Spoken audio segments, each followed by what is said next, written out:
So for my senior project, I did Grover Cleveland High School, which is an abandoned high school in the Dutchtown area. My essential question and where it came from was why did Cleveland decline, and why is the building not being restored? And I like this project because I've always had questions why so many buildings in St. Louis are abandoned.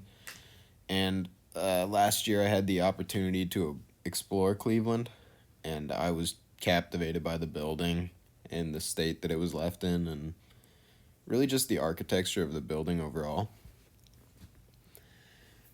Where did my question lead me? I learned about how culture used to be a lot different in high school. Uh, the riflery team would openly carry their rifles on the bus to school. Um, Nobody would say anything about it. Like, it was public transportation, and they were just taking rifles on buses, which is pretty wild to me. Um, and really, how I guess different high school was back then. Uh, High school was kind of just becoming the just becoming a universal thing, and people really enjoyed it. They enjoyed the clubs and stuff that were in high school, and the camaraderie and the community that came with it. And that still lasts to this day, with people making having memories of their Cleveland days and talking very, very highly about it. Um, the answer to the my essential question of why Cleveland High School declined was they partnered with Soldan High School during the desegregation of schools in around the 1980s, and that really led to the white population leaving, and ultimately led just to the decline of Cleveland High School, which had previously been a 97% white school.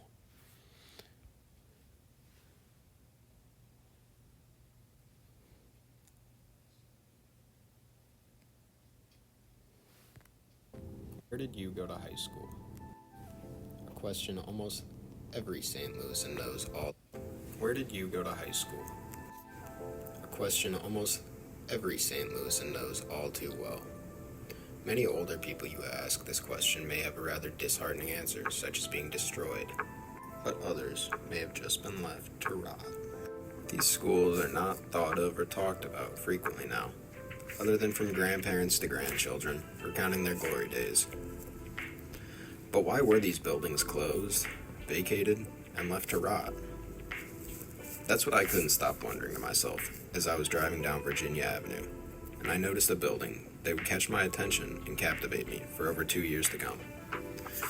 It was the castle, the one and only Grover Cleveland High School.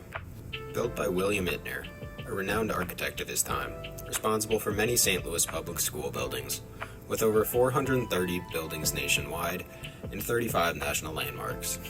In 1912, Ittner began moving forward with his idea for the castle, as he called it. Cleveland was built during the rise and the necessity of education, with ongoing World War I and people in search of a way out of economic struggle or poverty cycles through education.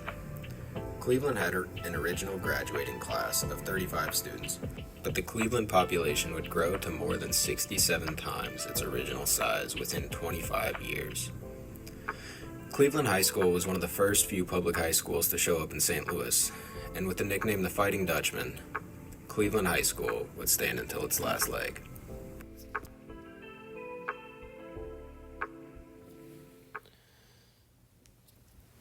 The fruits of my work were I just learned about how high school used to be. I learned a little bit more about the decline of that area, that's the school, and kind of just St. Louis overall, with the desegregation of the city and white flight. It was kind of interesting. I also learned the reason we're given 4 months for the projects, and not to try to procrastinate and do it in 4 days. Um, Thank you for all your help, Mr. Cowan. I I should have utilized it a little more. But thank you. I had a good year.